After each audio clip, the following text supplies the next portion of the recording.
Hi, my name is Yasmine Azaiez. I'm from Tunisia and I'm a violinist, a composer, and I also sing. I began playing the violin when I was 4 because my mom thought that every child should play an instrument as she did when she was young.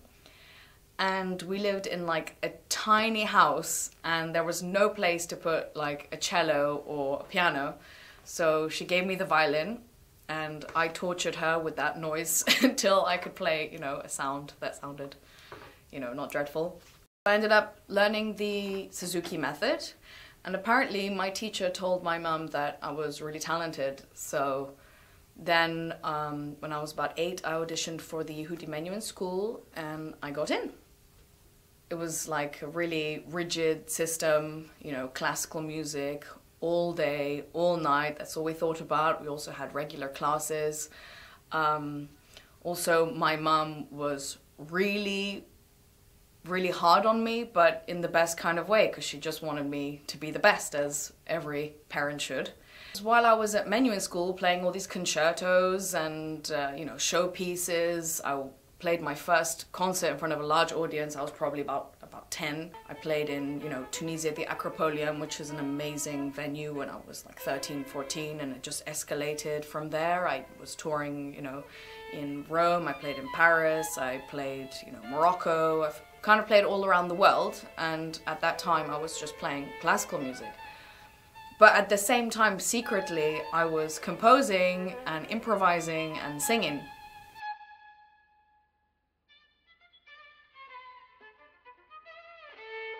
Because as much as I loved classical music, it just felt so restricting. Like, I loved playing all these incredible pieces, but it just felt like something was missing and I just had something different to give. And my opinion about that was, look at all the greatest violinists on the planet. Like, David Oistrakh, Joshua Bell is unbelievable. You've got Hilary Hahn, you've got Misha Elman, Heifetz, all these amazing players. Like, if you want to listen to Mozart concertos, Stravinsky, whatever, you can just pick up a CD of them playing it. Like, who is going to listen to me? What can I offer that is different on my instrument? Where is my niche, that I feel really comfortable with? So after Menuhin school, I auditioned for the New England Conservatory in Boston.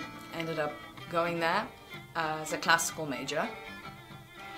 And I didn't realize, really, that improvisation was, could be something that you studied at a conservatory. It was amazing. I discovered that there was something called the Contemporary Improvisation Department. And after I saw that at NEC, all I wanted to do was be part of that crowd, of that family, play this kind of music. They all looked so happy, so liberated, that what they got to do every day was write music, improvise, learn different, folk tunes, study different composers, learn how to write like them, think like them, play like them. I really threw myself into trying to learn what they were learning by taking loads of the classes, and in the end, to my classical teacher's dismay and my mother's, oh my God, she was horrified when I decided to switch major and I had to basically re-audition again. So while I was at NEC, I studied with Anthony Coleman, Dominique Eade, Hanka Snetsky, took classes with Ran Blake, oh my God, so many people, Tanya Kalmanovich, Joe Morris, who I still play with to this day. I was doing a lot of composing and trying to find my own sound. So I found that the two niches where I really fit in and loved studying was free jazz or free music, and also like gypsy Middle Eastern jazz. Like, I was so interested in that because that's where I come from, that's my heritage, Tunisia. I've been so blessed to be able to play in the venues that I've played in and do the performances that I've done. Touring with orchestras, playing as a soloist, I've played kind of all around the world. And the really cool thing was when I made that transition as an improviser and composer, I still kind of managed to still be playing concerts of that caliber. I got so lucky in so many ways to have been able to tour with Nasir Shamma, like one of the greatest oud players from Iraq, when I was like 17. My amazing mother found out that he was staying in this hotel in Brussels, and she absolutely adored him. And what she did was she just barged into his hotel because she found out somehow where he was staying, found him sitting there and goes, "Oh my gosh, I love you, you are incredible. Listen, my daughter is a violinist, improviser, you have to hear her play." And, you know, most people would just be like, "Excuse me, piss off, like, I've got things to do, like, I don't want to hear a little child play, like, I don't care." But he, being like the lovely man that he is, just said, "All right, 10 minutes, get her violin, come up to my hotel room and play for me." So I went to the hotel room, I played something, and I was like, oh my god, that was like the worst thing I've ever played. And then he looked really impressed and he was like, "I would love to work with you." And the next thing I knew, a month later, I'd been contacted to play at the Cairo Opera House as part of his band, which was, I think, my first experience playing in a really big venue as an improviser. That felt to me like the beginning of my, you know, improvising career, if you want to say that. So after that, I started touring with my own group, or groups, you know, Tunisian musicians, American musicians. I formed a duo with the incredible Corey Pesatoro, an accordionist. He's won dozens of world championships as an accordion player, and also he played in front of Bill Clinton in the White House when he was like 11 or something crazy like that. And we met at NEC when I was still a classical player.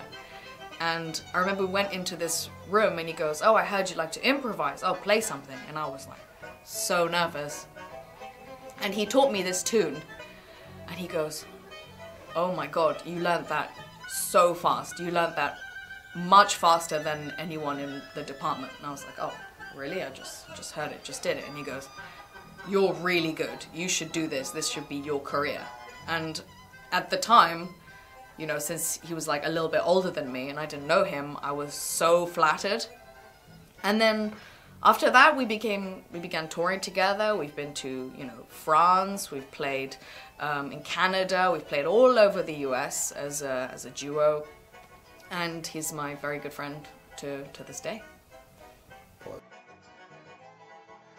So right now I have 3 major projects, and hopefully I'm gonna have an EP and an album out by 2016, beginning of 2016, hopefully earlier, which should be out on iTunes, Spotify, all those things. So my first project is I'm finally gonna record my Middle Eastern jazz. I was just worried that in the studio it wouldn't sound as good because you don't have an audience and that energy backing you up. But I've gotten over this fear, and I've decided I'm just gonna do it because I think this music should be heard. And my other one is actually pop jazz project. I've always loved writing songs and singing and stuff. So I just recorded 5 songs in the studio that's kind of making fun of pop music, if you want to say it. It's like pop music, but with a little intellectual twist to it, like things like strange chord changes, different rhythms. The lyrics are all a little ridiculous because I'm kind of a ridiculous person.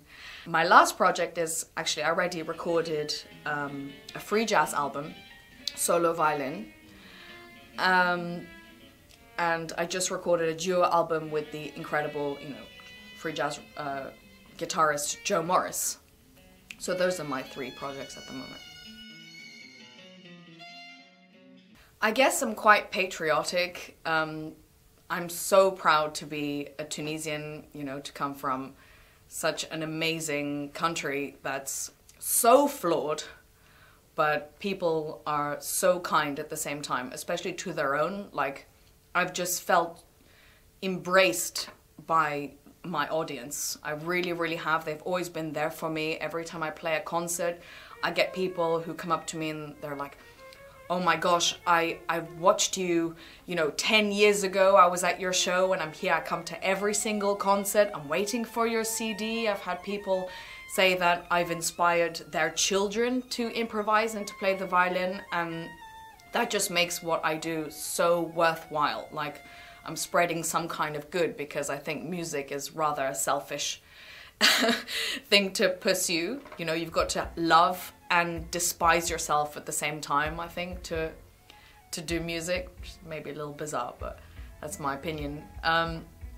So Tunisia is just like the most important thing. Like, playing there is unlike playing anywhere else to me. But I was also invited to act in a movie called Histoire Tunisienne, my first acting debut, if you want to say that. And I also wrote some of the music to that, which was really, really cool. It was the first time I've done anything like that before. Because after that, a lot of people, even more people, started recognizing me, people that, you know, don't really listen to Middle Eastern or jazz music. So I just feel really grateful that I got to have that experience.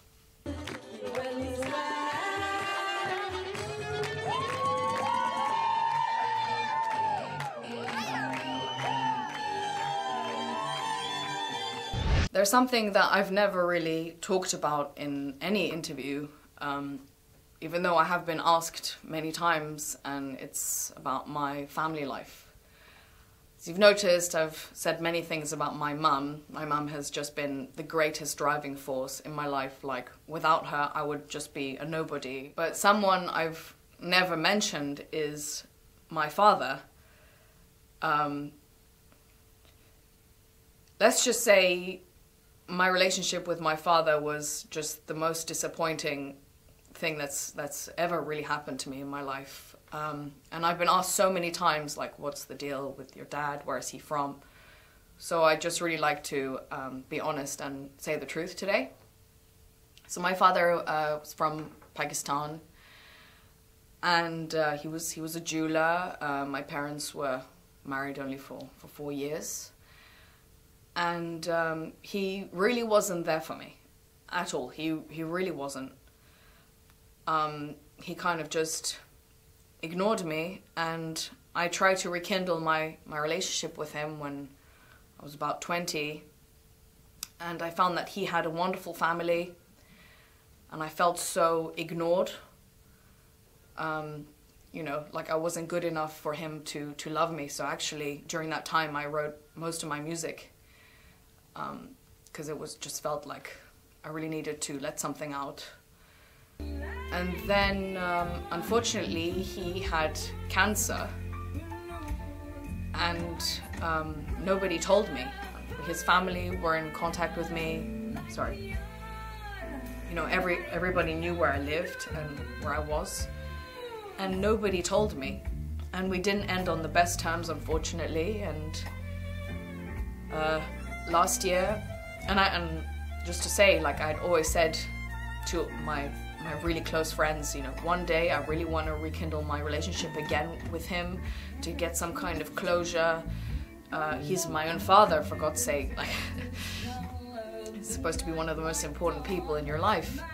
He's never seen me play on stage before. I barely think he looked at my videos or listened to my music. And then last year I was, you know, in the car, and I looked on Facebook, and his daughter had posted that, you know, R.I.P. Dad. And no one had told me he was ill, and if someone had told me, I really just,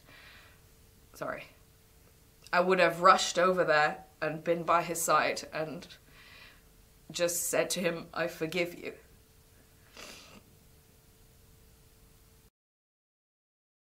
As everyone knows, the music industry is pretty tricky. I've been rejected many times, one for being a woman. I've definitely had some trouble with that, since it's such a male-dominated industry, especially in the improvising world. And also, it's going to sound a little politically incorrect, for being an Arab. Like, I've been rejected before because they said, you're an Arab and we're having problems with the Arab world right now. Another thing I've also had, which was hilarious a few weeks ago, was that I play the violin and that's not marketable enough. And they said, yeah, you should just sing. And I said, excuse me, I'm not just gonna sing. Like, I've played the violin since I was 4 years old. Like, this is my life. So one of my life goals is to really make the violin into something that, you know, people will want to think is cool. Currently, I'm in Boston, but soon I'm going to move to Los Angeles. Even living over here, I managed to tour and play a lot in the Middle East and, you know, kind of all over the world, which is great, but I feel like I need a new start. And I would really like to break the market in the USA. In closing, I just want to say that as an Arab, as a woman, as a violin player trying to play all these different kinds of music, I've got so many odds against me. I come from a tiny country. Most people don't even know where it is or that it exists, even though we started the Arab Spring. I just want to say that I'd love to inspire people to try and strive for their dreams, even if they do have all these different odds against them. I would like to thank everyone for watching this video, and especially all of my followers who really have been with me since the very beginning when I had no idea what I was doing. And so thank you so much for that. That's it? That's it. Was that terrible? No. Thank you so much for that. Sounded good? Yeah.